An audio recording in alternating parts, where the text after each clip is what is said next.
Hi there, my amateur decorating friends. We've managed to complete another project. Getting out of your comfort zone is the key. You're looking at things in your home right now and you're wondering if I should just simply replace you. I urge you, don't do it. Make a trip to a furniture store. No way. How about to a hardware store, purchase a can of paint or two, and simply get a few yards of fabric and get to work. Let me show you how I did it. You're standing in my dining room. We're actually going to reupholster the seat cushions and we're going to chalk paint the chairs. That's our updated dining room. No need to go shopping here for anything else. I've already got the fabric on standby and we're going to go ahead and get started. Okay, I've actually placed one of the chairs on the table and it's upside down, and I've got my trusty little drill here and I'm getting ready to remove the manufacturer's screws that were in the chair holding the cushion to the chair. And you know, I'm really excited because I've actually learned how to use a drill, and I actually put this together, and you simply place this in the little hole socket here and it's going to raise up just a little bit, meaning that I've got that screw on the move and it's coming out of the actual cushion. There you are. So now I'm simply going to be able to flip the chairs over, remove the cushions, and we will be well on our way. And as you can see, that raises up. That was the last screw that I needed to remove from the chair. That's how easy it is to remove the cushions. Here are our practical tips of the day. Whenever you are restoring multiple chairs and they are identical, you want to label the chair as well as labeling the cushion. That way you'll put the original cushion back with the chair and all of the screws and bolts will be in alignment. The next thing you want to do, in the event that the screw doesn't fall out when you set the chair upright, you want to put a piece of tape over that screw so while you're working on it, if it should fall out, you'll be able to find the exact screw. The other thing is to make sure that you restore or store all of your screws in a Ziploc bag so that they are easily accessible when you're doing your second installation. Now, as I did earlier, I simply ripped that interfacing off. In this particular chair, I'm having to cut it off because this fabric doesn't stretch like the other one. So I'm just taking my scissors, going in underneath the edge, and taking it off. Some of the staples were inside of the fabric, but that's easy to do. Raise them up, like so, and voila, take it off. So now there you have it. And remember to place the number of the chair on every single part. Chair number 4. Now whenever you're considering an upholstery project, you want to get the widest width possible. If you possibly can get up to 60 inches wide, do so. I've already done that, and now the thing that I want to do is consider replacing or adding to the cushion height in the newer chairs. And one of the things I've done is purchased additional foam to raise it up to the height of the chairs that actually came with the table. For starters, I'm going to go ahead and take this interfacing off the back. Very easy to do. All you need to do is simply just pull it off. Sometimes you would say, well, I will need to take my stapler remover. No need to do that. This is underneath the chair, and if anyone's going to come to your home and look underneath the chair, you might want to say, you can't come over anymore, or either show them to the door. So once you've pulled off this interfacing off the back, the very next phase is to measure the foam. Done. Voila. You want to make sure that you have enough width on your replacement foam to come to the edge of the chair on all 4 sides. So the way that I do that is I actually take the foam all the way to the edge because I want it to curve down right along this edge here, bring it there, and stop. So that's one side already measured for me. I will then do the same thing on the very back and use a Sharpie to actually mark that area. I'm going to raise it up, take my Sharpie, and mark the actual edge with a couple of dots, and I will then cut it in a straight line. I'm going to do the same thing on the sides.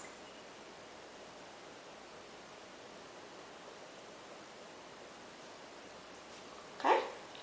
And the next thing to do is to do your actual cut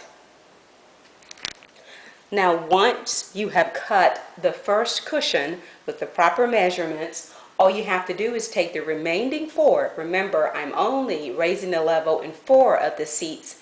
And now all I have to do is use that same measurement on the rest of the other 3. And that makes the job easy to do. So I'm going to just start marking the same way. I can almost just draw a straight line and just go ahead and use my blade and cut. So my additional cushions have been marked, as you can see, and I'm starting to actually trim away the excess after measuring along that edge. I'm just using a regular box cutter. If you have an X-Acto knife, by all means use that. Or if you have an electric carving knife, something that you no longer use in the house, you can actually use that, and it is so much faster. I actually had one, and somehow in transition it got away from us, but that's what happens when you move. So you just trim away the excess like so. Very easy to do. Keep your hand from directly underneath the blade. Flip it over. Okay, come from the other side, start trimming. You can do this in very little time. Keep your hand away from the edge of the blade, remember? Play it safe. Now, to simply apply our spray adhesive to our old seat cushion, all you simply do is spray it directly on the cushion. I choose to keep the old fabric on there because it's only going to add additional work, and there's nothing wrong with putting new fabric over old.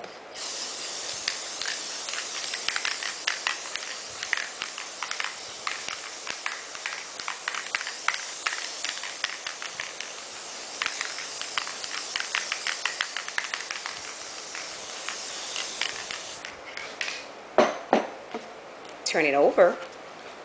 I remember those edges that we lined up. Line the cushion right on the edge and then press down. And now stack it on top of the others to apply pressure. And now let's get to the next and final cushion. Now here's a trick for applying your fabric to your chair. As you can see, I've actually started, and now I've gotten 3 staples in the front and 3 staples in the very back. I want to get very, very tight. I want the fabric to be very taut on the actual cushion. The next thing you want to do, the actual sides. You don't want to strain your fingers. Keep a pair of old pliers lying around. Pull.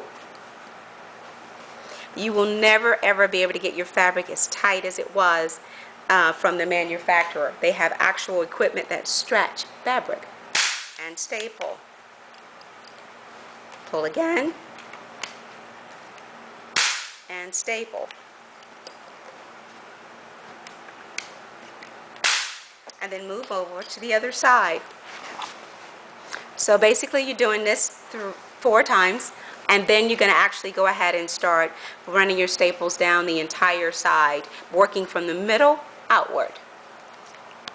Now I know completing a successful corner on your actual chair cushion can really be a little bit stressful, but I want to stress that it can be easy if you allow it to be. Now what I've done is I've basically done 3 tucks, and I've used my staple just as if I was sewing something. I put a tuck here, 1, 2, and 3, and I did this a little bit differently because I'm working with leather, and leather is going to stretch. And now we make the napkin. The same thing is done on the other side. So you'll make the napkin, pull just a little bit, everything is already nice and tight, and then start to staple.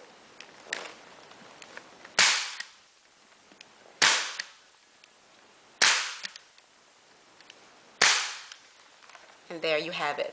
I'll remove that one. Now you've got a nice tight corner. Take a look. Turning it over, same exact corner. Everything is fit to the drum, and you'll have a nice smooth edge around the edge of your cushion. I also made sure that these corners were nice and tight as well by coming together on the corners, making the 3 tucks here on the left as well as on the right, and then forming my napkin. That way the corners are nice and round and tight. Our first 4 cushions have now been covered, and now all we have to do is to remove the excess fabric. As you can see, I cut away from that actual napkin. I cut away those corners, and now we're going to put the interfacing back on that we removed. I believe in recycling, so some people will find that optional, but I think it's a bonus when you have fabric that is going to fray, like these threads that are hanging down here. They could end up hanging from underneath your chairs. I applied the fabric above the previous staple line that the manufacturer used. And the reason why I did that was to make sure that I was securing the fabric to the actual board. So if I were to recover this again, I would probably remove this fabric because it's very thick. But if it wasn't and I wanted to cover it again, I would go above that line. That way you're not constantly removing fabric over and over again. The other thing is you want to make sure that your staples are very secure to the actual board. And if they don't go all the way in, maybe there's a few that may pop out, take your trusty little hammer and show them who's the boss. And tap it in ever so gently and make sure that it is secure to the board. Remember, whatever tuck that you decide to use on the corners to make your fabric smooth, you want to make sure that you do it consistently on all of the corners, on all of the cushions, so that you will have uniformity. Now on to the next step. So you cut away the excess fabric from the napkin that you formed underneath the chair to make that wonderful smooth corner. And all you do now is place that old interfacing or lining back on the bottom of the chair.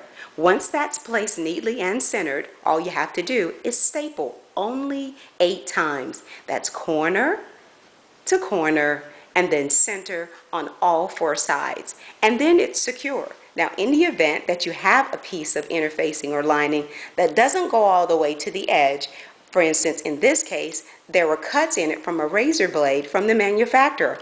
So I am choosing to use packing tape to extend it back out to the width that I want it to be. And then, of course, I staple 8 times again, corner to corner and in the center. And now everything is nice and neat underneath the chair. Okay, my amateur decorating friends, you decide what kind of paint are you going to use on your chairs. I've chosen to do chalk paint, and all I'm simply doing is dipping my brush in a little bit of water first.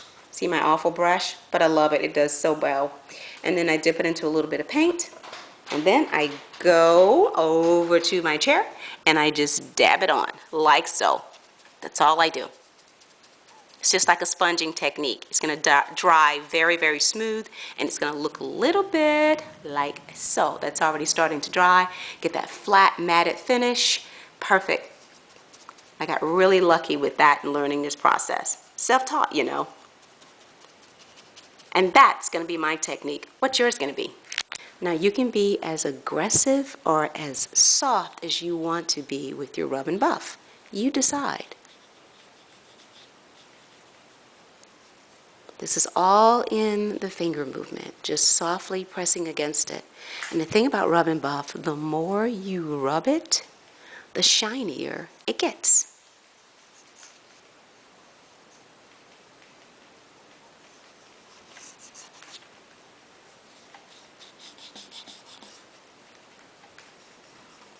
And there you have it. So my amateur decorators, will you take the challenge, grab a can of paint and a few yards of fabric and simply update your dining room? I started out with a picture in a magazine. I saw it and I just knew I wanted those colors, and how was I going to do it? I wasn't going to spend money for it. Listen, these projects may take you a couple of days, I'll be honest with you, or they may take you a weekend, but nevertheless allow some time, maybe 2 hours twice a week, until you finish a project, maybe even a weekend, maybe a week. But get started. Don't start spending like crazy. Start where you are and then make your home the castle that it used to be when you first moved into it. God can restore, and I know you can do it.